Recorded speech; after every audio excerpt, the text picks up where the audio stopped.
और अब मैं काल बन चुका हूँ, दुनिया का विनाशक। Robert Oppenheimer, father of atom bomb. और भाई साहब, सेकंड विश्व युद्ध चल रहा था और जापानीज लोग वहां पर झुकने को तैयार नहीं थे। उसके बाद में रॉबर्ट ओपेनहाइमर ने एक ऐसा बम बनाया जिसका नाम आप विनाश रख दो तो कोई बड़ी बात नहीं।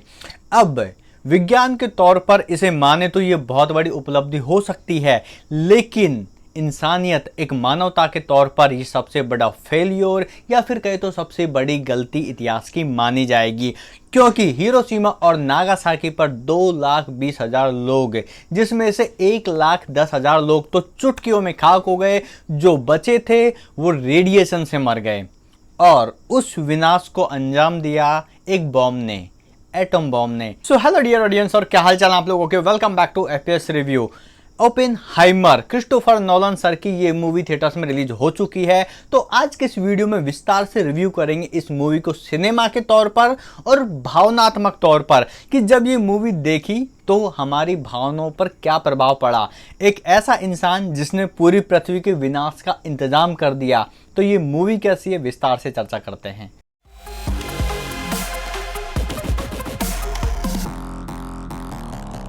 ओपेनहाइमर ये एक बायोग्राफी हिस्टोरिकल ड्रामा मूवी जो कि बेस्ड है एक बुक पर जिसका नाम है अमेरिकन प्रोमेथ्यूज। मूवी को डायरेक्ट किया है क्रिस्टोफर नोलन ने और उनके सिनेमा से हम वाकिफ हैं, जिसमें दिखाया गया है ओपेनहाइमर की परमाणु बम बनाने की जर्नी को, उनकी पर्सनल लाइफ को, साथ में एक वैज्ञानिक के तौर पर उन्होंने अपने देश की पूर्ण सेवा की, उसके बावजूद भी अंदर की उन्हीं के जानकार कुछ लोगों ने उनको फंसाया, दूसरे देश का एजेंट होने का धब्बा लगाया, जिसको देखकर आपको कहीं ना कहीं रॉकेटरी की भी थोड़ी बहुत याद आ जाएगी। लेकिन हमारे जो नंबी नारायण सर थे, उनका केस अलग था और वो हमारे देश की सेवा जिस तरीके से कर रहे थे उसमें किसी का विनाश नहीं हो रहा था। लेकिन रॉबर्ट ओपेनहाइमर ने परमाणु बम बनाया। तो भाई साहब, ये पर्सनल ओपिनियन पे डिपेंड करता है कि आप एक ऐसे इंसान को तवज्जो देते हो, मतलब उनको अच्छा मानते हो, या फिर विनाशकारी इंसान मानते हो। It depend on personal opinion. खैर, अब बात करते हैं मूवी की स्टोरी की। और स्पॉइलर की चिंता बिल्कुल मत करो भाई साहब, क्रिस्टोफर नोलन सर की मूवी, उनकी मूवी देखकर समझ आ जाए वही काफी, बिना देखे तो क्या ही कर लोगे। तो दोस्तों, यहाँ पर ओपेनहाइमर की लाइफ के बारे में बताया गया है। कमाल के फिजिसिस्ट हैं, मतलब भाई साहब उनकी थ्योरी बहुत कमाल की है, और जो वो सोचते हैं वो एटम के बारे में इतना घुस चुके हैं और हर वक्त उसके बारे में सोचते हैं। वो वेव्स को वो फील करते हैं, वो सोचते हैं कि स्टार को मर जाने के बाद में क्या होता है। वो एटॉमिक लेवल पर उनकी जो थ्योरी है वो इतनी कमाल की कि बस भाई साहब पूछो ही मत। मूवी में देखकर आपको पता चल जाएगा। लेकिन जो वक्त चल रहा है वो है वर्ल्ड वार 2 का। 39 से 45 के बीच में वर्ल्ड वार 2 हुआ था। तो यहाँ पर जर्मनी, फ्रांस, रशिया, जापान, जितने भी कंट्रीज आपस में लड़ रहे हैं। हिटलर अपना अलग ही तांडव मचा रहा है। अमेरिकन सोल्जर्स है वो बहुत सारे मारे जा रहे हैं। तो उसी के लिए लेफ्टिनेंट लेजली ग्रूव्स ने यहाँ पर अपॉइंट किया ओपेनहाइमर को टॉप सीक्रेट मैनहट्टन प्रोजेक्ट के लिए, जिसमें ओपेनहाइमर और उनके साथी जितने भी वैज्ञानिक थे उनको डेवलप एंड डिजाइन करना था एटम बॉम्ब। तो वहां पर लॉस एल्मोस नाम का एक गांव, एक पूरा शहर बसाया गया, जिसमें सब अपनी फैमिली के साथ में रहते, सब अपने काम कर रहे हैं। और वहां पर एटम बॉम्ब की टेस्टिंग की गई, पहला एटम बॉम्ब। और वैसे यहां पर तो इन वैज्ञानिकों की अंदाजा तक नहीं था कि कहीं ये एटम बॉम्ब पूरी दुनिया को ना खा जाए, मतलब उस टाइप का रिस्क इन्होंने लिया था। लेकिन यहां पर हमको आइंस्टाइन को भी दिखाया गया था, सर आइंस्टाइन को भी दिखाया गया था। एंड भाई साहब, एक कैलकुलेशन, उन्होंने कागज देखते ही उस कैलकुलेशन के बारे में कुछ बात की जो मेरे ऊपर से निकल गई, क्योंकि मुझे साइंस में इंटरेस्ट है लेकिन उस लेवल की समझ नहीं थी। लेकिन यहाँ पर ओपेनहाइमर को ये तो पता था कि जो भी एटम बॉम्ब का ब्लास्ट होगा वो कंट्रोल्ड रहेगा, मतलब एक एरिया तक सीमित रहेगा। जो चेन बनेगी वो एक जगह के आकर रुक जाएगी, पूरी पृथ्वी को तो कम से कम नहीं खाएगी। तो बस क्या हुआ, बम बन गया। उसके बाद में 6 अगस्त और 9 अगस्त 1945 को क्या हुआ वो इतिहास में दर्ज है। हिरोशिमा नागासाकी पर एटम बम गिराए गए और 2,20,000 अकॉर्डिंग टू डेटा इतने लोगों की जान गई, जिसमें से 1,10,000 तो चुटकी बजाते ही राख हो गए और बाकी जो बचे वो रेडिएशन से मर गए थे।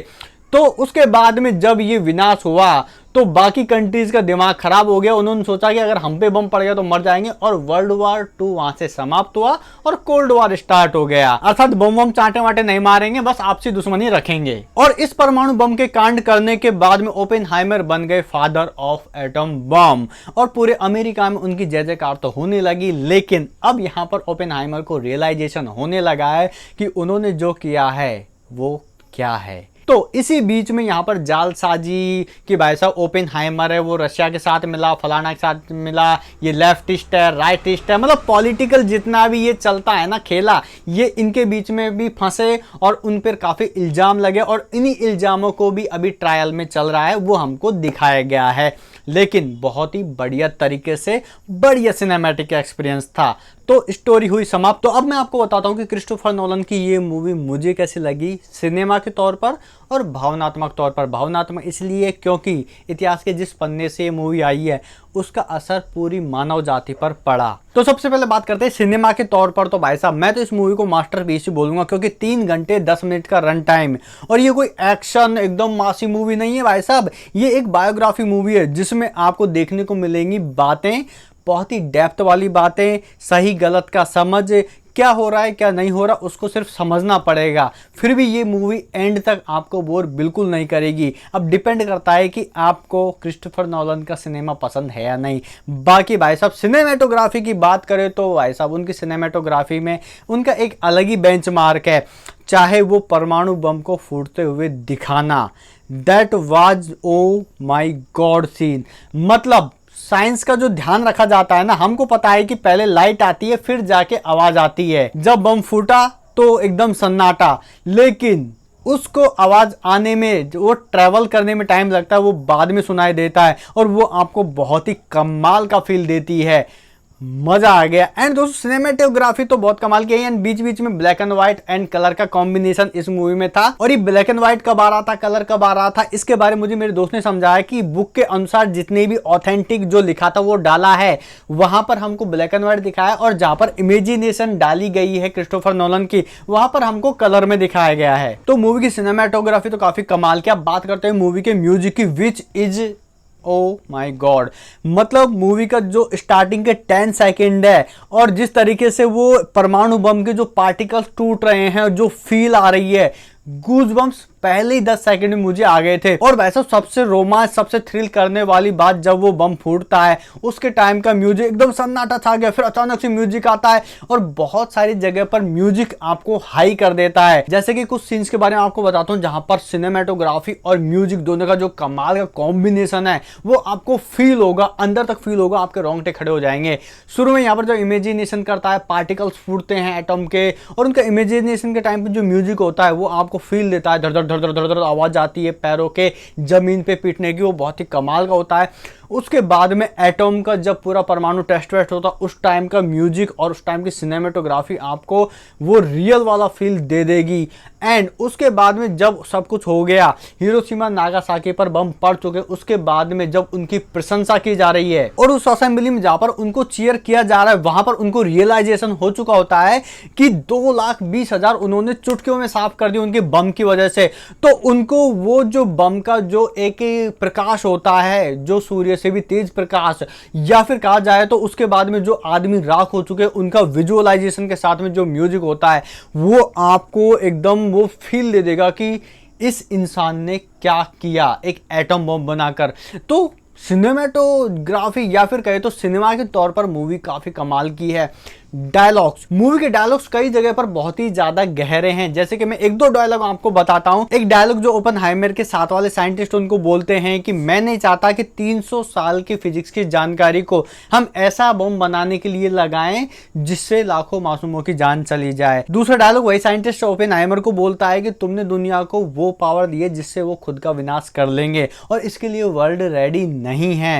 एंड और भी यहाँ पर काफी डायलॉग है, जैसे कि हमने कोई छोटा मोटा बम नहीं बनाया है, हमने एक अलग दुनिया बनाई है। तो जब आप इन वर्ड्स को वहां पर सुनोगे सिनेमा घर में या फिर जब भी आप ये मूवी देखोगे तो आपको उसकी गहराई समझ आएगी कि एटम बम साइंस के तौर पर बहुत बड़ी उन्नति या फिर बहुत बड़ी सफलता हो सकती है, लेकिन मानवता के लिए सिर्फ विनाश है और इससे दुनिया का देखने का नजरिया ही बदल गया है। और इसका रियलाइजेशन ओपेनहाइमर को जब होता है तब तक बहुत देर हो चुकी होती है और वो एंड में सिर्फ यही विजुअलाइज कर पाता है कि एक दिन रॉकेट में बहुत सारे परमाणु बम उड़ेंगे और पूरी पृथ्वी तबाह हो जाएगी।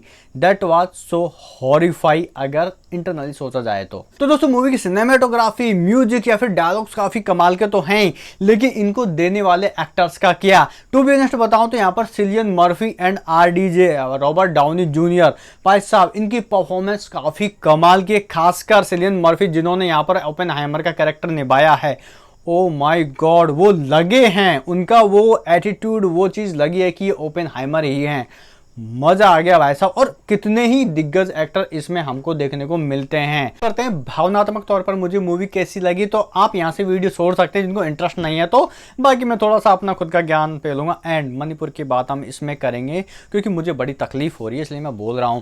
तो भैया सबसे पहले बात करें यहाँ पर मूवी का भावनात्मक होना, तो भैया मूवी का एक सीन वर्ल्ड वॉर 2 खत्म हो चुका है, हिरोशिमा नागासाकी का कांड हो चुका है। उसके बाद में जब प्रशंसा की जा रही है ओपेनहाइमर की, लेकिन ओपेनहाइमर को यहाँ पर रियलाइज हो चुका है और उनको बस चारों तरफ लाशें दिख रही है। उनको वो रियलाइजेशन फील आ चुका है कि मैंने जो किया है वो गलत तो है, एंड यस वो गलत है क्योंकि उनको पता था कि इससे लोगों की जानें जाएंगी। और उन्होंने खुद ने हिरोशिमा नागासाकी की जो लोकेशन है हिरोशिमा की उन्होंने तय की थी, उनको पता था और उन्होंने बस छोड़ दिया। उन्होंने एक ऐसा बम दे दिया था जिससे हजारों लाखों लोगों की जान जाने वाली थी, ये बात उनको पता था, फिर भी उन्होंने ये क्रिएशन किया, ये चीज बनाई। तो विज्ञान के तौर पर हो सकता है ये बहुत बड़ी उपलब्धि हो, लेकिन मानवता के तौर पर तो ये एक कलंकी रहेगा। लेकिन इस बात का रियलाइजेशन वहां के प्रेसिडेंट को तो बिल्कुल भी नहीं होता। उनके लिए तो भाई साहब उनके लाखों सैनिक बच गए और बस बात खत्म, जो जापानीज मरे वो भाड़ में जाए। क्योंकि जब ओपेनहाइमर उनसे मिलता है तो वहां पर उनकी प्रशंसा तो खूब होती है, लेकिन ओपेनहाइमर दुखी और बोलते हैं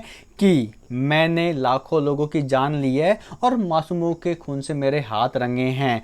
तो वहां पर प्रेसिडेंट बड़े एरोगेंट तरीके से रुमाल निकालकर उसको देता है, अर्थात कोई बात नहीं, आपने काम कर दिया, बात खत्म। और बहुत ही एरोगेंट तरीके से उसे टाल दिया जाता है। वो सीन आपको अपने आप में गुस्सा दिला देगा। और उसके बाद जो ओपेनहाइमर उस ऑफिस के गेट से निकलते हैं तो प्रेसिडेंट बोलता है कि ये आदमी मुझे दोबारा नहीं दिखना चाहिए। ये एक वैज्ञानिक के तौर पर उनकी वैल्यू रह गई थी। और इस बात से ये बात सिद्ध होती है कि आप शांति और डिस्ट्रक्शन में क्या चुनोगे, तो मानव हमेशा डिस्ट्रक्शन ही चुनेगा, क्योंकि विनाश देखना उसको पसंद है, उसकी आदत है। और उसके लिए वो अपने जुगाड़ खुद बना भी लेता है। और हाँ, परमाणु बम, फलाना बम, धमाका बम, ये तो बहुत छोटी चीज है। उससे खतरनाक परमाणु बम क्या है? जाति, धर्म और राजनीति, जो कि हम अभी मणिपुर में देख रहे हैं। क्योंकि परमाणु बम बहुत ही आसान माध्यम है किसी को मृत्यु मार्ग तक पहुंचाने का। एक बार बम फटा, राख गायब, बिना तकलीफ के मृत्यु हो जाती है। लेकिन जाति, धर्म और राजनीति, ये लोगों को ना तिल तिल मारती है, जो कि मणिपुर में देख रहे हैं। 2 महिलाओं को नंगा करके रोड पे घुमाया गया, उनका रेप किया गया। That was so horrifying. वो परमाणु बम की मृत्यु से भी बहुत ही ज़्यादा भयानक है, क्योंकि भाई साहब इससे बड़ा गंदा परमाणु बम क्या हो सकता है जहां पर, और ये तो कुछ नहीं है, आपको पूरी बात पता हुई नॉर्थ ईस्ट के जो मणिपुर में हो क्या रहा है। यहाँ पर लोगों को छोटे छोटे टुकड़ों में मारा जा रहा है जब तक कि वो मर नहीं जाता है, और उसकी गर्दन को लटका दिया जाता है। इस तरह के कांड भी हो रहे हैं। और इसका रीजन क्या है? सिर्फ एक ST कोटा को पाना, या फिर जमीन जायदाद, जल जंगल जमीन, वॉटएवर। जो राजनीति, जाति, धर्म के बीच में जो हिंसा भड़कती है, उससे जो होता है वो बहुत ही ज्यादा तकलीफ देता है। घर में एक मर गया, दूसरा है। घर में बाप और भाई के सामने रेप किया जा रहा है, उनको बांधकर। ऐसी चीजें जब मणिपुर में हो रही हैं तो वो कितनी तकलीफ देती है। इससे बेटर तो ये है कि एक परमाणु बम फोड़ दो, वो प्रजाति ही खत्म। अब सोचो, इसको लेके चलते हैं दोबारा वर्ल्ड वॉर पर। वर्ल्ड वॉर क्यों हुआ? वही नाजी फाजी, ये धर्म की बातें। ना तो ये धर्म वरम का ये पूरा चक्कर होता, ना ही वो आपस में लड़ते, ना ही ये परमाणु बम बनाने की जरूरत पड़ती। सिंपल। लेकिन मानव हमेशा डिस्ट्रक्शन चुनता है ओवर शांति, शांति, शांति। तो दोस्तों लास्ट वाली बात के लिए अगर आपको बुरा लगा हो या फिर मैंने कुछ ज़्यादा कह दिया तो उसके लिए मैं दिल से क्षमा मांगता हूं। लेकिन जो भी हो रहा है बिल्कुल सही नहीं हो रहा, और वर्तमान जो सरकार है वो एक नंबर की नामर्द, लीचड़ और ढीठ है, जो बिल्कुल सुन नहीं रही है। क्योंकि बिना पॉलिटिकल सपोर्ट के ये सब होना मुमकिन बिल्कुल भी नहीं है। सीधे बोलता हूँ, डरता नहीं हूँ। लगता है कभी कभी कि मेरे पास पावर नहीं है इसलिए मैं बोल नहीं पाऊंगा, लेकिन आज मैं कहता हूँ मैं डरता नहीं हूँ किसी से भी। लेकिन सरकार बिल्कुल गलत कर रही है बस। सो दोस्तों, ये था मेरा ओपेनहाइमर का रिव्यू वीडियो। मूवी मुझे काफ़ी कमाल की लगी। ये मानवता को एक पाठ है, बस और कुछ नहीं कहूँगा। आप ये मूवी जाकर देखिए, इसको महसूस कीजिए। और एक और बात बता दूँ, साइंस स्टूडेंट, फिजिक्स स्टूडेंट खासकर ये मूवी ज़रूर जाकर देखें। और जीरो IQ वाले, एकदम मासी मूवी देखने वाले, इससे दूर रहें, आपको लकवा मार सकता है इस मूवी को देखकर। बाकी जो इंसान मानवता, परमाणु बम के बारे में जानकारी, ये सब के बारे में जानता है, पॉलिटिक्स के बारे में मूवी देखना पसंद है, तो इस मूवी को देखिए, आपको मज़ा आ जाएगा। This is the one of the best movie by Christopher Nolan. I love it is masterpiece. तो मुझे मूवी अच्छी लगी। आई होप आपको मेरा रिव्यू वीडियो पसंद आया होगा। फिर भी मेरे से कोई गलती हो या फिर कोई बात है, आप कमेंट बॉक्स में कमेंट करके मुझे बता सकते हैं। मिलते हैं अगले वीडियो में, तब तक के लिए जय हिंद, वंदे मातरम।